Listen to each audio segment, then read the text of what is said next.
जलवायु से पहले तो मैं दो तीन चीजें बताता हूं। आपने नाम सुना होगा मौसम, आज मौसम बड़ा बेईमान है, वही मौसम। आपने नाम तो सुना होगा ऋतु, और तीसरा शब्द है जलवायु। एग्जाम में एक बार सीधा सीधा पूछा था कि मौसम शब्द किससे बना। ये अरबी भाषा का शब्द है। अरब के यात्री जो है इस शब्द का प्रयोग करते थे, वहीं से शुरू हो गया। सेकंड ग्रेड 2010 में आया था कि मौसम शब्द है, तो मौसम अरबी भाषा सबको पता है। मौसम कितने एक समय क्या होता है, ज्यादा नहीं, एक दिन, दो दिन, 1 घंटा, 2 घंटा, 5 घंटा। मान लो आपको कहीं मिलने जाना है, मान लो आपकी गर्लफ्रेंड से आपको मिलने जाना है, इतने में बादल गरजने लगे, तो आप फोन करके ये कहोगे कि डार्लिंग आज तो ऋतु खराब होगी, आज मेरे को नहीं आई जाए। आप कहोगे मौसम खराब हो गया, क्योंकि कुछ समय का होता है। ऋतु थोड़ी सी लंबी होती है, थोड़ा लंबा टाइम। आज मैं आपको ऋतु बताऊंगा और आराम से सब कुछ याद हो जाएगा। थोड़ा सा लंबा टाइम है, 3 महीने, 4 महीने, 5 महीने, 6 महीने, जैसे 12 महीने में अपने 6 ऋतुएं हैं। ज्योग्राफी में मैं 4 ही ऋतु बताऊंगा। जलवायु तो बहुत लंबा समय होता है। जैसे आप पढ़ोगे कि सबसे ज्यादा सर्दी चूरू में पड़ती है, फिर आप पढ़ोगे सबसे ज्यादा गर्मी चूरू, जबकि पिछले 2 सालों में सबसे माइनस टेम्परेचर फतेहपुर का रह रहा है, लेकिन फिर भी सबसे ठंडा जिला चूरू, जबकि -2 साल से रह रहा है फतेहपुर। क्यों? क्योंकि जलवायु के अंदर बहुत लंबा आंकड़ा होता है, 25 से 30 साल के बीच का आंकड़ा होता है जलवायु। 30 साल कंटिन्यू अगर फतेहपुर में सर्दी पड़ेगी, तब आएगा कि सबसे ठंडा जिला सीकर, वरना फिर कौन चल रहा है? चूरू ही चल रहा है। अब मुझे ऋतुएं बतानी पड़ेगी आपको, क्योंकि जलवायु आपके तब तक समझ में नहीं आएगा जब तक एक कंसेप्ट क्लियर नहीं होगा। वो कंसेप्ट आज मैं आपको क्लियर कराऊंगा। चलो 1 मिनट बता दूं, करूं शुरू? इजाजत दो, आगे जितने आना था। तो अब आप कमेंटों पे ध्यान मत देना, ये मेरी रिक्वेस्ट है, क्योंकि अब बहुत काम की चीज बता रहा हूं। मैं पहले बता चुका हूं, लेकिन फिर भी मैं नए सिरे से आपको बड़ी ही काम की चीज बता रहा हूं। कमेंटों पे ध्यान नहीं दोगे? हेलो सर, हाँ जी हाँ जी, करूं शुरू? आगे सारे, जिनको अब बीच में आएगा उसके कुछ समझ में नहीं आएगा, जिसको शेयर करना है करा दो, ताकि बीच में आए उसके, क्योंकि ये चीज बड़ी ही काम की है, लाइफ टाइम काम आएगी आपकी। करूं शुरू? इजाजत दो, इजाजत दो, इजाजत दो, करूं? चलो ठीक है। देखो, मैं आज पहले आपको अक्षांश बताऊंगा, अक्षांश के बाद आपको ऋतुएं बताऊंगा, और फिर आपको जलवायु बताऊंगा। एकदम ध्यान यही रहना चाहिए, कहीं नहीं जाना चाहिए आपका। सर धुंधला से, क्वालिटी सही नहीं आ रही है। सही नहीं है? सही दिख रही है? नहीं यारो, सही दिख रही है? इंक ज्यादा क्यों है बोर्ड की? बहुत ज्यादा है, तो मन नहीं लग रही बोर्ड की ब्राइटनेस ज्यादा। आज सिक्रू क्लास ले रहे हो, इन वजह हो रही है। चलो कोई बात नहीं। देखो, मैं ऐसे एक चक्कर लगाता हूं, प्लीज कमेंटों पे ध्यान मत दो, ये बड़ी काम की चीज बता रहा हूं। हो सकता है आपको ऐसे किसी ने नहीं बताया, हो सकता है आपके गुरुजी ने बताया, लेकिन फिर भी मैं सोचता हूं कि किसी ने नहीं बताया होगा, इसलिए प्लीज कमेंटों पे ध्यान मत दो, ये बड़ी काम की चीज बता रहा हूं। ये क्या है सर? ये गोलाई में है, ये एक पृथ्वी मान लेता हूं मैं, ठीक है। सबसे पहला काम होता है पृथ्वी के ऊपर दिशाएं लिखना, कहीं भी लिखना, भले आप अपने रजिस्टर में लिखो, कहीं भी लिखो। इन सब के ऊपर सबसे पहले दिशाएं लिखना। अपने उत्तर ध्रुव में एक तारा चमकता था, जिसका नाम था ध्रुव तारा। अपने बड़े बुजुर्ग जो है वो उसी तारे को आधार मान के दिशा का ज्ञान करते थे। उसी तारे को भूगोलवेताओं ने मान लिया और उत्तरी साइड में क्या लिख दिया? उत्तर लिख दिया। दूसरों कलर नहीं ऐसे ही दिख रही है, उत्तर लिख दिया, ठीक है। उत्तर के जस्ट अपोजिट में क्या लिख दिया? दक्षिण लिख दिया। मैं एक बार आपका कोई कमेंट नहीं देखूंगा, आपसे भी गुजारिश है कि कोई कमेंट न करो। ये चीज अगर बीच में एक भी बच्चा छूटा, सुरक्षा चक्कर टूटा, इसलिए कोई भी कमेंटों पे ध्यान मत दो, ये चीज बड़ी काम की बता रहा हूं। सबसे पहले कौन सी दिशा लिखी? उत्तर। फिर कौन सी लिखी? दक्षिण।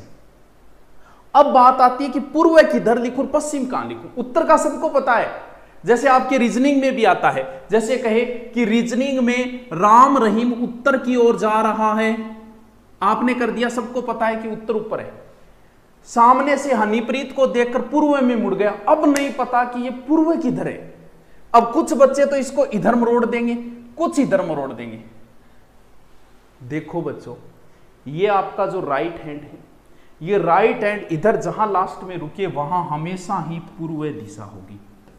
ये अब आपका मुंह किधर हो इस चीज से कोई मतलब नहीं है, आपका मुंह किधर ही हो इधर हमेशा पूर्व लिख देना, और यही पूर्व का अपोजिट क्या हो गया पश्चिम। फिर भी नहीं याद रहे तो पप्पू को याद रखना, पे पू।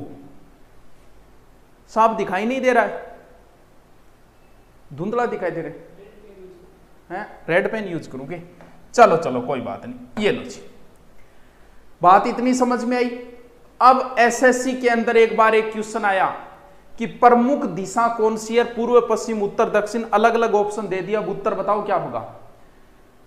एसएससी पूछती है ऐसे प्रश्न, निम्न में से प्रमुख दिशा कौन सी है, चारों अलग अलग ऑप्शन दे दिए, बताओ मुझे जल्दी से उत्तर बताओ बताओ बताओ, उत्तर बताओ जल्दी से। हाँ जय हो, जल्दी उत्तर बता।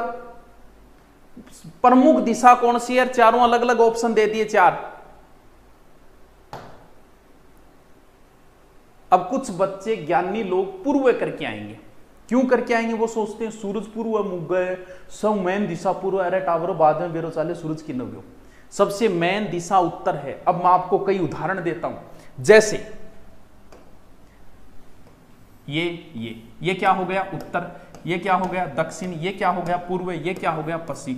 मैं आपसे पूछूं कि ये कौन सी दिशा है, तो आपको ऐसे बोलना पड़ेगा कि सर ये उत्तर पश्चिम दिशा है। आप ऐसे कभी नहीं बोल सकते कि ये पश्चिम उत्तर दिशा है, कभी देखा ऐसा।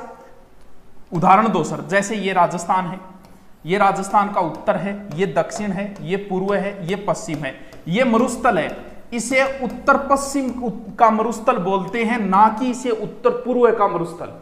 जैसे अरावली की दिशा क्या है राजस्थान में, ये अरावली की दिशा है, आपको हमेशा लिखा मिलेगा कि अरावली की दिशा उत्तर पूर्व से दक्षिण पश्चिम में, कभी ऐसे नहीं मिलेगा कि पश्चिम दक्षिण से पूर्व उत्तर की ओर है। क्यों?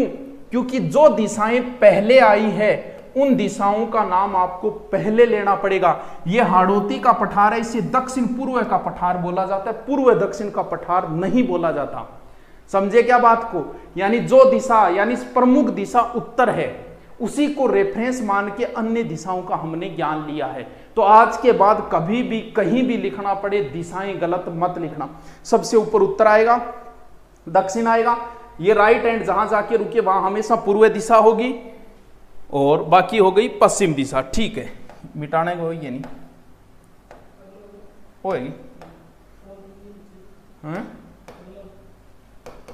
ओ ठीक है, बैक चलता हूं मैं, वापस यहां आ जाता हूं। ठीक है, अब आगे समझो। नोट्स लिखने का टाइम दो, बाद में दूंगा, बाद में लिखाऊंगा, नोट्स तो बाद में लिखाऊंगा। देखो समझो, दिशाएं लिखना आपको आ गया ना। ठीक है, इस पृथ्वी पे मैंने चारों दिशाएं लिख दी। अब इस पृथ्वी को एकदम समझो, कमेंटों पे ध्यान मत दो, बहुत काम की बातें बता रहा हूं। अब इस पृथ्वी को बीच में से काट दो, जैसे ये मार्कर है, ये पृथ्वी है, इसको बीच में से काटेंगे तो पूरा बीच में से काटना पड़ेगा ऐसे, यानी ऊपर नीचे होते ही छोटी बड़ी हो जाएगी।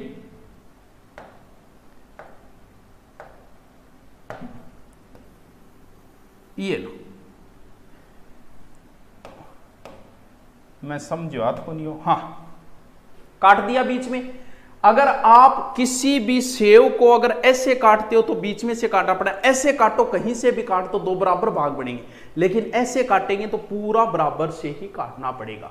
ठीक है, इसके ऊपर मैं लिख देता हूं 0। अरे वो क्या है रे, मेरे तो समझ में ही को नहीं आ रही हो, बोर्ड हैं, डॉट आ रही है, क्या आ रही है, इसके ऊपर मैंने लिख दिया 0 और इधर भी लिख दिया क्या 0। ठीक है, कोई समस्या नहीं, किसी के ऐतराज है क्या? यानी ये पृथ्वी है, पृथ्वी को हिंदी में बोलते हैं भू, बीच में लाइन खींची, मध्य, इसको मोटो क्या करूं रहेंगे साइज है कटू तो मन पहले समझाओ, रोबोट तो और तिरी है यार, यूं हाँ किन देखूं, ओ हाँ, भूमध्य रेखा, विषु का अर्थ होता है बराबर।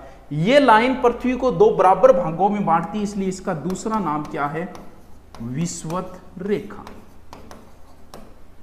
बताओ इतने में किसी की कोई समस्या है क्या?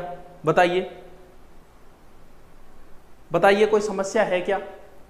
पूरी पृथ्वी, बीच, बीच का मतलब भू मध्य रेखा।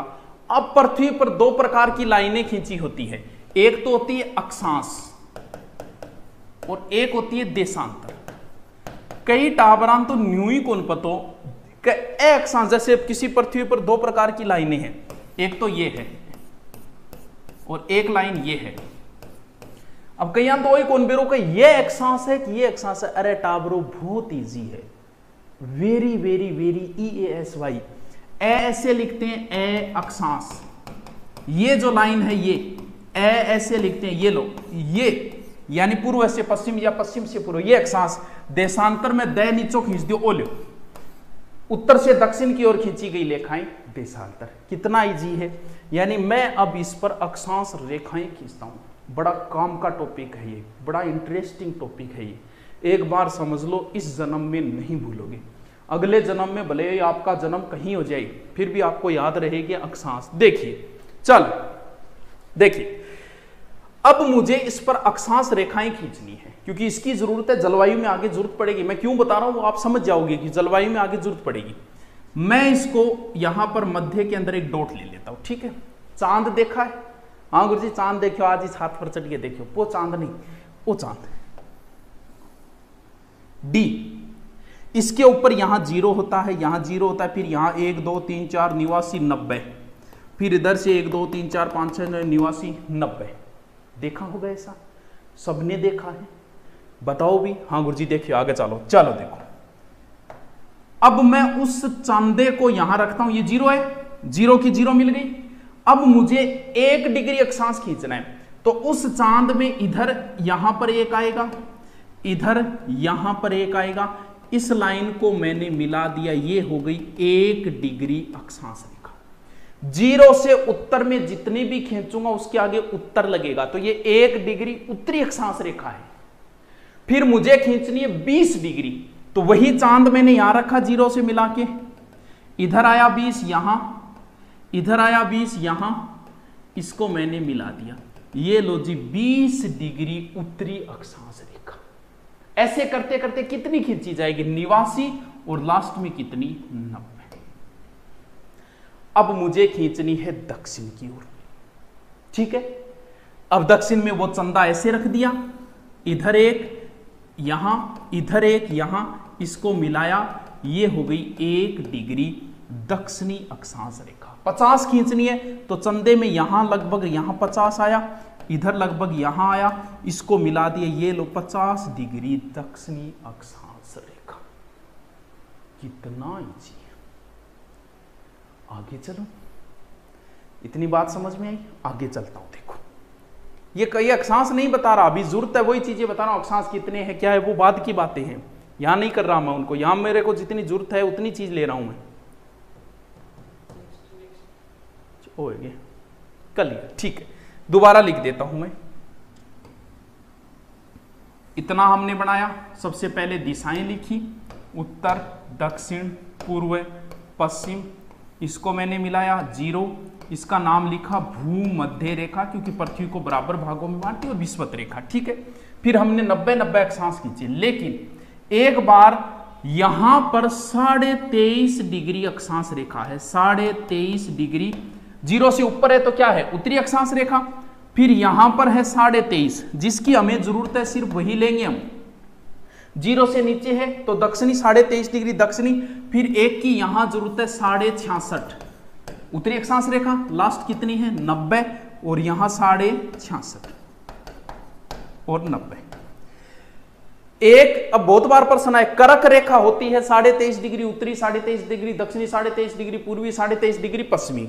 देखो कुछ नहीं करना, इनमें से एक का नाम कर्क है, एक का नाम मकर है। कै पहले आता है तो ऊपर से आओगे तो सबसे पहले वाली ये कर्क रेखा, मैं बाद में आता है ये लो जी मकर रेखा। यानी 23.5 डिग्री उत्तरी अक्षांश रेखा कर्क रेखा होती है, 23.5 डिग्री दक्षिणी अक्षांश रेखा मकर रेखा होती है। और 66.5 डिग्री सीधी बोल दो, 66.5 डिग्री उत्तरी अक्षांश और 66.5। इतनी बात क्लियर हो गई तो मैं आगे चलूं। बताइए मुझे, क्या इतनी बात आपके क्लियर हो गई क्या? अरे बड़ी काम की चीज बता रहा हूं, बताइए। सर थोड़ा फास्ट पढ़ाइए, पढ़ा देंगे ना, पढ़ा देंगे। बताइए इतनी बात क्लियर हो गई क्या? गर्मी ज्यादा को नहीं, गर्मी में जानबूझिए दूं ताकि मेरे में एनर्जी आ जाए। हाँ आगे चलूं क्या? ठीक है, क्लियर हो गई सबकी। बता देना, मैं दोबारा बता दूं, मुझे कोई प्रॉब्लम नहीं है। अगर कमेंटों पे ध्यान नहीं दिया तो समझ में आ गया, वरना नहीं आया। ठीक है, चलता हूं आगे। अब मुझे इसके ऊपर बहुत सारे काम करने हैं। अब इस चीज को समझो, बड़ा ही आनंद आएगा, बड़ा ही मजा आएगा। देखिए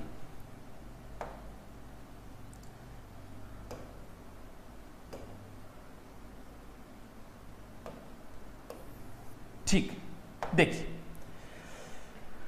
मुझे इसके ऊपर कटिबंध खींचनी है और भी बहुत सारे काम करने। मान लो किसी दिन सूर्य, ये पृथ्वी है, मैं सूर्य छोटा सा बनाता हूं, यहां पर सूर्य है। कब है? 2 रे कितने होते? 3। तीसरों महीनों कौन सो है? मार्च। 21 मार्च को, समझो इस चीज को, कमेंटों पे ध्यान मत दो, बिल्कुल ही मत दो, ये चीज बड़ी काम की चीज है, कोई नहीं बताएगा ऐसे। ये पूरी पृथ्वी मैंने बना दी एक साइड में, यहां पर ये सूर्य मैंने छोटा बनाया, लेकिन आप समझ जाना सूर्य कोई छोटा नहीं है। ये जो 21 मार्च को सूर्य 2-3 मार्च के महीने में सूर्य इस रेखा के ऊपर है। कौन सी रेखा के ऊपर? भूमध्य रेखा के ऊपर। ठीक, रेखा पे सूर्य चमक रहा है, इसका मतलब सूर्य का ताप इधर भी बराबर पहुंच रहा है और सूर्य का ताप इधर भी बराबर पहुंच रहा है। यानी मार्च के अंदर सूर्य का ताप जो है दोनों ध्रुवों को बराबर मिलेगा, दिन और रात बराबर होगी। क्यों? क्योंकि आप देख लो पृथ्वी के बीच में है सूर्य, तो दोनों को बराबर भाग में तापमान मिलेगा। अब सूर्य ऊपर जाना शुरू हो जाता है, यानी मार्च के बाद उसे कर्क रेखा पे आने पे 3 महीने लगेंगे। यानी मार्च, अप्रैल, मई, जून, यानी सूर्य जून में यहां आ गया। वही तारीख कितनी? 21 जून। यानी 21 जून को सूर्य कर्क रेखा पे चमकेगा और भारत है यहां। कर्क रेखा भारत के मध्य से है। अब कर्क रेखा पे सूर्य चमक रहा है 21 जून को, तो इसका मतलब सूर्य का ताप उत्तरी ध्रुवों को तो पहुंचेगा, लेकिन लास्ट में यहां तक ही रह जाएगा। कहां? 66.5 तक, उससे नीचे नहीं पहुंच पाएगा। क्योंकि ऐसे अब उत्तरी ध्रुव को मिल रहा है, तो ये नीचे वाला ध्रुव अछूता रह जाएगा। यानी इस प्रोसेस में सूर्य को कितने महीने लगे? 3 महीने। यानी 21 जून को उत्तरी ध्रुव का सबसे बड़ा दिन होगा और इसके अपोजिट में दक्षिणी ध्रुव, यानी मकर रेखा पे जैसे ऑस्ट्रेलिया है, यहां पर सर्दी पड़ती है, दक्षिणी ध्रुव का सबसे छोटा दिन होगा। यानी बड़ा दिन होगा तो रात छोटी होगी, यहां रात क्या होगी? बड़ी। बात को समझे क्या? समझे क्या? यहां 3 महीने अंधेरा रहा है, इतनी बात समझ गए क्या? हाँ, ये बड़े दिन ये रटने नहीं है, समझो। पूरा सूर्य बनाया मैंने, तीनों रेखाएं खींची। मार्च के महीने में 2-3 21 मार्च को सूर्य विषुवत रेखा पे है। विषुवत रेखा पे होने का मतलब बराबर ताप मिलेगा पूरी पृथ्वी को, दिन और रात बराबर होंगे। फिर सूर्य ऊपर की ओर जाना शुरू, ऊपर क्यों जाएगा वो बाद में बताऊंगा। फिर सूर्य ऊपर की ओर जाना शुरू हुआ, 3 महीने लगे कर्क रेखा पे पहुंचने, 21 जून को पहुंच गया, या मार्च, अप्रैल, मई, जून। अब सूर्य वापस जाना शुरू हो जाएगा और वही 3 महीने लगेंगे। यानी जून के बाद जुलाई, अगस्त, सितंबर, ये लो जी 23 सितंबर को सूर्य वापस वहीं आ गया जहां 21 मार्च को था। जैसे मार्च में दिन होते हैं एकदम ऐसे शानदार, ना दिन ना गर्मी ना सर्दी, वैसे ही सितंबर में होते हैं दिन ना गर्मी ना सर्दी। तो अब वापस वही स्थिति बन गई, सूर्य का ताप बराबर पहुंचा पूरी पृथ्वी के ऊपर, इधर भी पहुंचा उधर भी पहुंचा, और दिन और रात वापस क्या हो गई? बराबर हो गई। समझे? अभी ऊपर गया 3 महीने, 3 वापस आया, 6 महीने यहां पर लोपालोप रही, यहां पर अंधेरा रहा। अब सूर्य नीचे जाना शुरू हो गया, नीचे जाना शुरू हो गया, यानी वही 3 महीने। सितंबर के बाद अक्टूबर, नवंबर, दिसंबर, दिसंबर को सूर्य यहां पहुंच गया। कितने दिसंबर को? 22 दिसंबर को। अब वही स्थिति जो 21 जून को बनी, यानी इधर सूर्य का तापमान 66.5 तक पहुंचेगा और इधर पूरा पहुंचेगा। तो 22 दिसंबर को दक्षिणी ध्रुव का बड़ा दिन होगा, यहां पर छोटा दिन होगा, यहां पर रात छोटी होगी, हमारे यहां रात क्या होगी? बड़ी होगी। और फिर वापस वहीं आ गया 3 महीने बाद, दिसंबर, जनवरी, फरवरी, मार्च, और ये पूरे 12 महीने यही प्रोसेस चलेगी। क्या याद रखना है? मार्च से शुरू करना है, 3-3 महीने जोड़ेंगे, 21, 21, 23, 22, 21, 21, 23, 22, बस 4 ही तो दिन। अब एसएससी ने क्या प्रश्न पूछा कि पृथ्वी पर ऐसे कितने दिन है जब दिन और रात बराबर होते हैं? बताइए उत्तर, बताइए मुझे। पृथ्वी पर ऐसे कितने दिन है जब दिन और रात बराबर होते हैं? बताओ मुझे, जल्दी से बताओ, अगर समझ में कहानी आ गई तो जल्दी से बताओ। बताओ। अरे यार, इतना बताने के बाद भी गलत जवाब दे नहीं।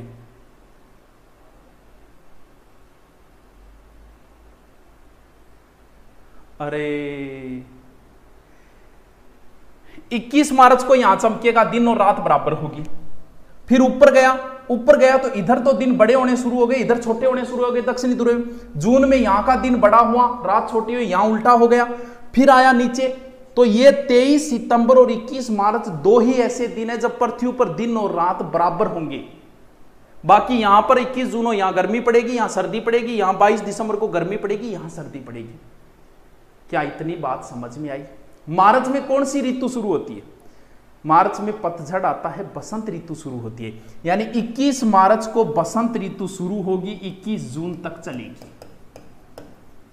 जून में गर्मी शुरू होती है, यह ज्योग्राफी के अनुसार मानसून के आधार पर अलग है। जून में गर्मी शुरू होगी, 23 सितंबर तक चलेगी। कौन सी ऋतु? ग्रीष्म ऋतु। फिर दो ऋतु बची, एक तो शरद और एक शीत। यानी शीत तो एकदम सर्दी, वो तो बाद में आएगी, पहले शरद आएगी। तो यहां सितंबर से 22 दिसंबर तक कौन सी ऋतु है? शरद ऋतु। और यहां से यहां तक कौन सी ऋतु है? शीत ऋतु। ये तो है ज्योग्राफी के अनुसार। वैसे अपनी 6 होती है, ये भी कोई याद रखो तो रख लेना, वरना कोई जरूरी नहीं है। लेकिन मैं अब आपसे एक प्रश्न पूछता हूं। जैसे 21 मार्च को बसंत ऋतु शुरू हुई, 21 जून को खत्म हुई, 21 जून को ग्रीष्म ऋतु शुरू हुई, 23 सितंबर। अब बताइए 21 जून को दक्षिणी ध्रुव में कौन सी ऋतु शुरू होगी? इसका उत्तर बताओ, अगर आपकी कहानी समझ में आ गई तो। 21 जून को दक्षिणी ध्रुव में कौन सी ऋतु शुरू होगी? बताइए बताइए। अरे क्या अशोक गहलोत में पढ़े हो, क्या सचिन पायलट, भोला हो यार। भले ही अशोक गहलोत मुख्यमंत्री बने, भले ही सचिन पायलट बने, भले ही मोदी प्रधानमंत्री बने, भले ही राहुल गांधी प्रधानमंत्री बने, तुम्हें कमाना पड़ेगा। तुम्हारे घर पे आके कोई भी नहीं डाल के जाएगा पैसे। कोई प्रधानमंत्री बने, तुम्हें कमाना होगा और तुम्हें नौकरी लगनी पड़ेगी। भाड़ में जाओ ना यार, कोई बने क्या मतलब, अपने को तो मेहनत, कोई बन जाओ फिर भी आपको तो कमाना पड़ेगा। तो छोड़ो ना, क्या अशोक गहलोत, क्या सचिन पायलट, अपने पढ़ाई पे ध्यान दो ना। बताओ 21 जून को हमारे यहां ग्रीष्म ऋतु शुरू होती है, तो वहां पर हमसे उल्टी होगी, वहां शीत ऋतु शुरू होगी। यानी हमसे उल्टा होगा वहां पर। चलो इतनी बात समझ में आ गई तो मैं आगे चलो, अगर इस कंसेप्ट को आपने समझ लिया तो आपके आगे कहीं कोई समस्या नहीं आएगी। अब मैं जिस चीज पे आना चाहता हूं वो जो जरूरी है, जैसे आपसे बहुत बार प्रश्न आता है राजस्थान किस कटिबंध में आता है, भारत, वो चीज अब है।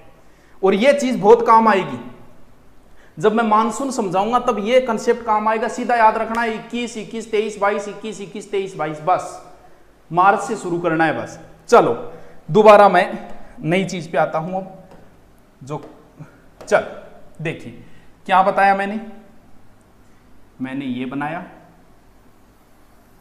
अब काम की चीज बतानी है मुझे। ये 0, ये 23.5 कर्क रेखा, ये 66.5, ये 90, ये 23.5 मकर। एक चीज ध्यान रखियो, घटिया कंफ्यूज ना हो जाए, बुझियो सूरज ऊपर नीचे क्यों है। टावरो सूरज कोई ऊपर नीचे को नहीं हो रही बेचारो। ये सूर्य है, ये पृथ्वी है। ऐसे मैं टॉर्च मारूं इसके ऊपर, पृथ्वी के ऊपर, यहां से देखो बराबर ताप मिल रहा है, 12 महीने में घूम के आ गई, सब बराबर हो गया। लेकिन पृथ्वी 23.5 झुकी हुई। अब देखो यहां से टॉर्च मारो तो किस ध्रुव को प्रकाश मिलेगा? सर अब तो उत्तर को मिलेगा क्योंकि पृथ्वी झुक गई, और 6 महीने बाद यहां आ गई। अब देखो कौन से ध्रुव को मिलेगा? दक्षिण का। कोई ऊपर नीचे नहीं हो रहा। ये सारी घटना पृथ्वी के झुके होने की वजह से। अगर पृथ्वी झुकी नहीं होती तो कभी ऋतुएं नहीं बनती। जहां गर्मी है वहां गर्मी रहती, जहां सर्दी है वहां सर्दी रहती। चलो आगे चलूं। अब आगे मैं काम की बात बताऊं, बता दूं? अरे बोलो बता दूंगे। अरे मजा आ रही है पढ़ाने में, बढ़िया बात है। लाइव भी अच्छे जुड़ रहे हैं तो डबल एनर्जी आती है। बता दूं क्या? चलो देखो, राजस्थान किस कटिबंध में आता है वो चीज अब समझनी है। मैं सूर्य को ऊपर लेके गया, अधिकतम कहां तक लेके आया था सर? आप अधिकतम कर्क रेखा तक लेके आए थे। अगर मैं सूर्य को दक्षिण तक ले गया तो अधिकतम कहां तक लेके गया था? मकर रेखा तक लेके गया था। यही तो बात है। हाँ सर, तो सूर्य 12 महीने में सूर्य का ताप इस जगह में तो मिलेगा, यानी 23.5 उत्तर और 23.5 दक्षिण के अंदर तो सूर्य का तापमान किसी ना किसी रूप में मिलेगा। और जहां पर हमेशा सूर्य का तापमान रहेगा वहां हमेशा गर्मी रहेगी। जहां हमेशा गर्मी रहती है उसे बोलते हैं उष्ण। ये कौन सा कटिबंध हो गया बच्चों? उष्ण कटिबंध। यानी 23.5 डिग्री कर्क रेखा से 23.5 डिग्री मकर रेखा के बीच में कौन सा कटिबंध होता है? उष्ण कटिबंध। सूर्य को मैं ऊपर लेके गया, कहां तक? यहां तक। यहां तक लेके गया तो यहां तक सूर्य का ताप पहुंचा। जब सूर्य यहां आ गया तो भी किसी ना किसी रूप में 66.5 तक तो तापमान पहुंचा था। यानी यहां पर पूरी गर्मी तो नहीं रहती, लेकिन गर्मी सर्दी के बीच की अवस्था रहती है। ना सर्दी रहती है, ना तो उष्ण रहता है, ना ही शीत रहती है। तो उस क्षेत्र को जहां ना गर्मी रहे ना सर्दी रहे, उस क्षेत्र को क्या बोला जाता है बच्चों? उस क्षेत्र को बोला जाता है शीतोष्ण। तो ये उत्तरी साइड में तो उसे उत्तरी शीतोष्ण कटिबंध, और यहां भी किसी ना किसी रूप में ताप पहुंचेगा, तो इस क्षेत्र को हम क्या बोल देंगे? दक्षिणी शीतोष्ण कटिबंध। आई बात समझ में? यहां पर तो चाहे सूर्य के उत्तर में आ जाए चाहे दक्षिण में, यहां तो हमेशा बर्फ ही जमी रहती है, इसलिए इस कटिबंध को क्या कह दिया? शीत कटिबंध, और इसको भी दक्षिणी शीत कटिबंध। ये 5 कटिबंधों में बांटा गया। अब प्रश्न पुटअप यह होगा, जैसे राजस्थान किस कटिबंध में आता है? तो देखो, कर्क रेखा राजस्थान के डूंगरपुर बांसवाड़ा से गुजरती है, 90% राजस्थान ऊपर रह गया, तो भाई सामने दिख रहा है भाई सिर्फ डूंगरपुर बांसवाड़ा ही तो उष्ण कटिबंध में आया है, कर्क रेखा यहां, बाकी राजस्थान ऊपर रह गए, तो आप इसे शीतोष्ण कह सकते हो, कोई गलत नहीं है। लेकिन भारत के बीचों बीच गुजरती है कर्क रेखा। अब भारत ने क्या बोलूं, आप समझ में बुनियादी कहानी का, भारत तो बीचों बीच है, यानी कर्क रेखा आधो ऊपर है आधो नीचे। अब उष्ण बोलूं शीतोष्ण बोलूं? अब बोलो, अब दसो, हाँ अब बताओ, भारत ने कौन सा में रखूं? बताओ भी, बोलो बोलो, भारत को किस कटिबंध में रखूं? देखो बच्चों, भूगोलवेताओं ने क्या किया, 23 से ऊपर तक 5 तक ले लिया, लगभग इधर 5 तक ले लिया, इसके बीच को उपोष्ण कहने लग गई। बोल भी इसके लगभग बीच में आता है उसे उपोष्ण कह दो, और यहां भी इसके बीच में जो आता है उसे उपोष्ण कह दो। लेकिन फैसरेड में प्रश्न आया भारत किस कटिबंध में आता है, उसमें उत्तर उष्ण माना था। क्यों माना था? बोल जी चाहे सूर्य ऊपर जाए नीचे जाए, भारत में तो गर्मी रहती है, इसलिए मान लो कि भारत उष्ण कटिबंध में आता है। अगर आपसे पूछ ले वैसे तो भारत किस कटिबंध में आएगा? उष्ण की तो बढ़ना है। राजस्थान का दक्षिणी डूंगरपुर बांसवाड़ा उष्ण कटिबंध में आता है, बाकी भाग शीतोष्ण या फिर उपोष्ण भी कह सकते हो, क्योंकि यहां के लगभग बीच वाले क्षेत्र को क्या बोल दिया? उपोष्ण। बताओ, इतनी बात समझ में आ गई तो मैं आगे की ओर चलूं। क्या यहां तक आपका कंसेप्ट क्लियर हुआ? दिन रात छोटे बड़े ऋतुएं कैसे बनती है, ऋतुओं का क्या टाइम रहता है, ये चीजें आगे बहुत काम आएगी, इसलिए मुझे आज इस पर आधे घंटे तक माथापच्ची करनी पड़ी। अब बताइए क्या मैं आगे चलूं? बताइए। हाँ आगे चलो, ठीक है, चल, बहुत बढ़िया बहुत बढ़िया, क्या माहौल बना रखा है। हाँ, क्या 9000 लाइव हो गया? आगे यार पढ़ने वाले बच्चे तो है भाई राजस्थान में। अब आनंद आएगा, अब महफिल बनेगी, जब हम और तुम बैठेंगे ना, अब बनेगी महफिल। हाँ देखते जाओ, इतना अच्छा पढ़ाऊंगा कि 10 से ऊपर ले जाऊंगा जल्दी। आपको आना पड़ेगा, पढ़ाएंगे इतना अच्छा, क्योंकि आपसे ही तो एनर्जी मिलती है। आप है तो मैं हूँ। हाँ, यदा यदा ही धर्मस्य ग्लानिर्भवति भारत अभ्युत्थान अधर्म से तदानाम सजनाम। चलो चलते हैं अब किसकी ओर? जलवायु की ओर।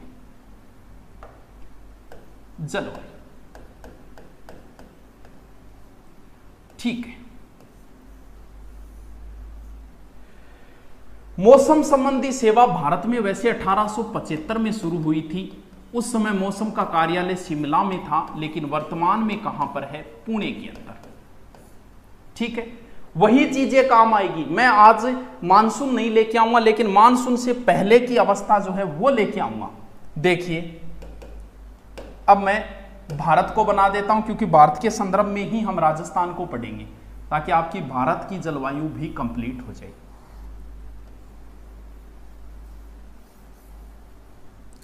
गलत बना लिया, सॉरी, ऊपर बनाना पड़ेगा थोड़ा।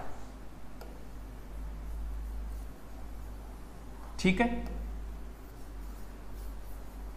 ये क्या है? कर्क रेखा। ठीक है, ये क्या है? विषुवत रेखा। समझो, वही चीज काम आएगी। अब यहां मैंने क्यों माथापच्ची की, अब समझ में आ जाएगी आपके पूरी की पूरी कहानी। समझो इसको, जलवायु आप एक बार, ज्योग्राफी में सबसे बेस्ट समझने वाला टॉपिक एक जलवायु है। देखिए, यहां विषुवत रेखा पर, भूमध्य रेखा पर सूर्य कब बताया था मैंने, याद है क्या? सर आप भी तो बताए मार्च में। कितना मार्च ने? 21 मार्च ने। यानी 21 मार्च को सूर्य इस रेखा के ऊपर चमकता है। अब आपको दो कंसेप्ट बताता हूं मैं, और इतने प्यार से बताऊंगा कि समझ में आ जाएगा। और यहां से प्रश्न बहुत बार आया है। नंबर 1, ताप बढ़ाने पर, उत्तर मत बताना आप, मुझे पता है बहुतों को आता है, नहीं आता उनके लिए। ताप बढ़ाने पर वायुदाब पर क्या फर्क पड़ता है? ऑप्शन है कम होता है, ज्यादा होता है, कोई फर्क नहीं पड़ता, इस तरीके की। दूसरा ऑप्शन, हवाएं चलती है। यह प्रश्न बहुत बार आया एग्जाम में। हवाएं चलती उच्च वायुदाब से निम्न वायु, निम्न से उच्च, उच्च से उच्च, निम्न से निम्न, इस तरीके के ऑप्शन आए। दोनों ही प्रश्न बार बार एग्जाम में आए हैं, बार बार विसराया है। तो चलो फिर इसके ऊपर चर्चा ही करते हैं, और इस तरीके का कंसेप्ट बताता हूं कि आपकी तुरंत समझ में आ जाएगी।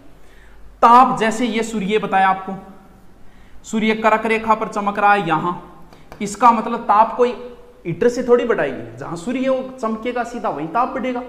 यानी सूर्य इस रेखा के ऊपर चमक रहा है, कर्क रेखा के आसपास, सॉरी विषुवत रेखा के आसपास। तो सूर्य जहां सीधा चमकेगा वहां पर ताप क्या होगा? प्लस होगा।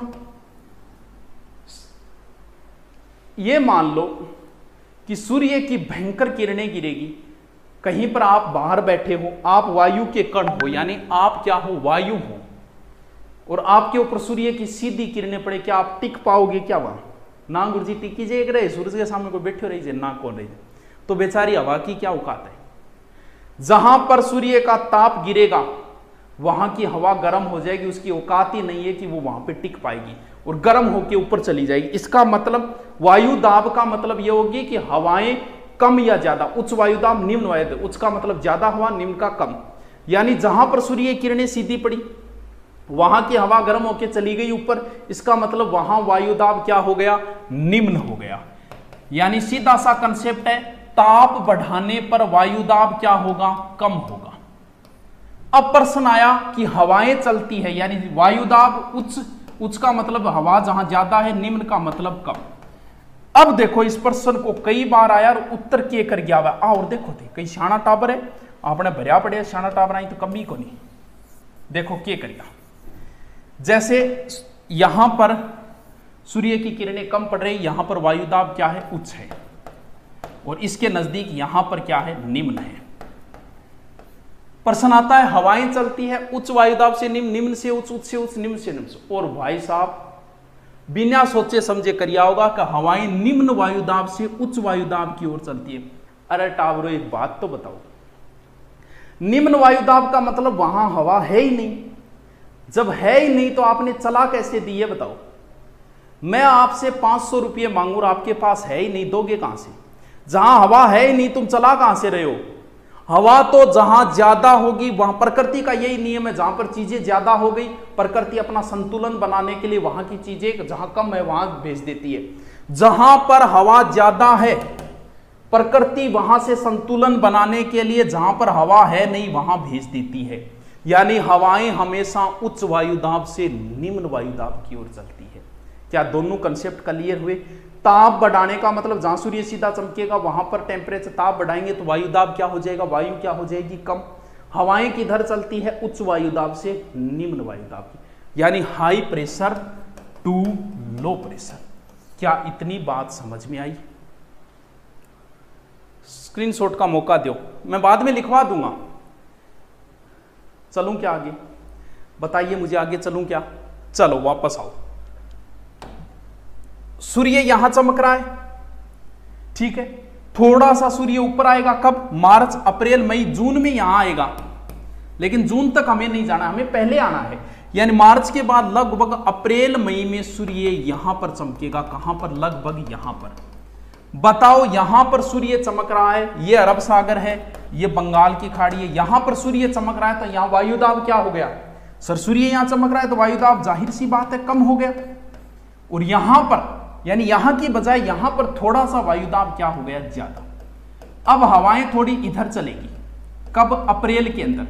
और अपना राजस्थान यहां रह गया, कुछ नहीं है, सीधी आंधियां आएगी, भयंकर लू चलेगी।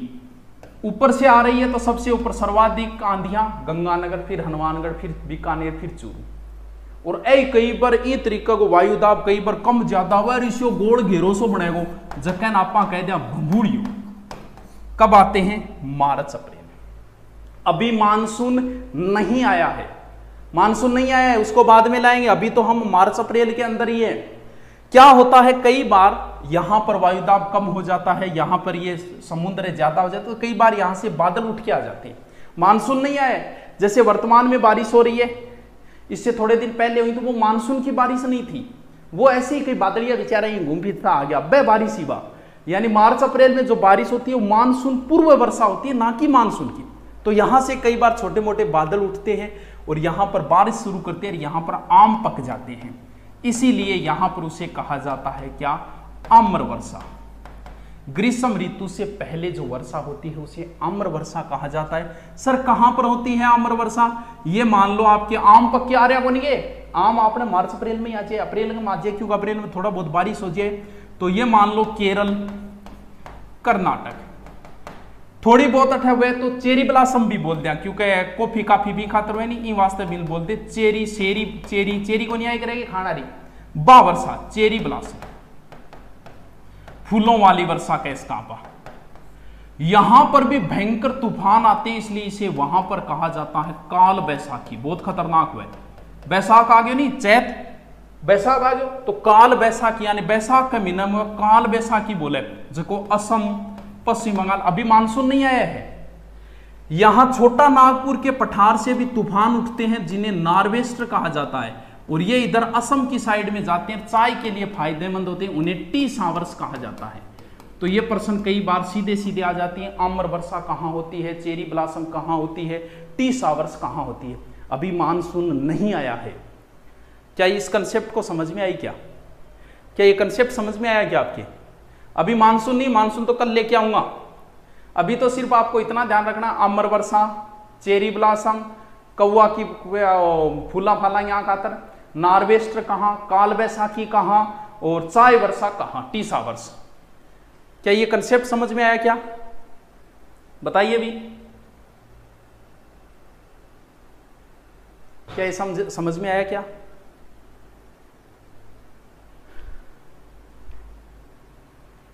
आ गया, बहुत बढ़िया। मानसून कल लेके आएंगे, कल बारिश कराएंगे, आज नहीं कराएंगे। आपका ये सहयोग है। इतने अगर लाइव रोज आने लग गए तो फिर चाहिए क्या, वाह वाह कर दूंगा मैं तो। टेंशन मत लो, फिर पूरी ज्योग्राफी कराऊंगा, तुम्हारा साथ चाहिए बस। थोड़ा सा साथ मिल गया फिर मुझे कोई टेंशन नहीं है। इतने आ रहे बहुत है, इसका मतलब बच्चों को पढ़ाई से भी मतलब है भाई। बिना मतलब टाइम खराब करने से कोई औचित्य नहीं, बिना मतलब, क्योंकि मैंने टेस्ट शुरू किए, प्रश्न उत्तर शुरू किए, मुझे ऐसे फीलिंग हुई, सच बता रहा हूँ। बाकी क्या होता है, प्रश्न उत्तर कराएं, जोर नहीं आता है, सीधा प्रश्न कराना शुरू कर दो। इनके लिए तो पढ़ना पड़ता है, प्रश्न है सीधे करवाने, इसका उत्तर ये, इसका उत्तर है। फिर मुझे लगा कि कहीं ना कहीं मैं 100 प्रश्नों करवाने के लिए मैं इनका 5 घंटे खराब कर रहा हूँ, ये गलत है। अगर खुद बच्चा इनको निकाले, थोड़ा बहुत समझा दिया तरीका, वही सही है। मुझे लगा कि यार ये गलत है, मुझे टॉपिक ही करवानी चाहिए, मुझे टाइम खराब आपका नहीं करना चाहिए। तो ऐसे प्रश्नों में अपना टाइम खराब करना सा था, इसलिए मैंने वो बंद किए। कहीं ना कहीं अब हम टॉपिक पढ़ेंगे या फिर टॉपिक पढ़ने के बाद ही प्रश्न करेंगे। अब बात वो, ये 10 प्रश्नों के लिए मैं आपका आधे घंटे खराब कर देता हूं, तो कहाँ औचित्य है। हमें अपना टाइम बचाना है, इसलिए हम टॉपिक को ही पढ़ेंगे, ना कि ऐसे टाइम खराब करेंगे। तो सोशल मीडिया पे कम से कम टाइम खराब करो। कई बार बच्चे का फोन आता है, गुरुजी कहे ऐप में और नई फैसिलिटी दो, क्यों लुडो और गाल दूंगा जो टाइम पास और कर ले। क्या मतलब है, काम की चीज क्या चाहिए, नोट्स चाहिए, वीडियो चाहिए, तो बस वही डालो ना, बिना मतलब के फंक्शनों का क्या मतलब है। किताबों में रुचि पैदा करो, तुम्हें नौकरी किताब लगाएगी ना, दुनिया का कोई ऐप लगाएगा ना कुछ और। ये तो सिर्फ एक आधार है आपकी रुचि पैदा करने के लिए।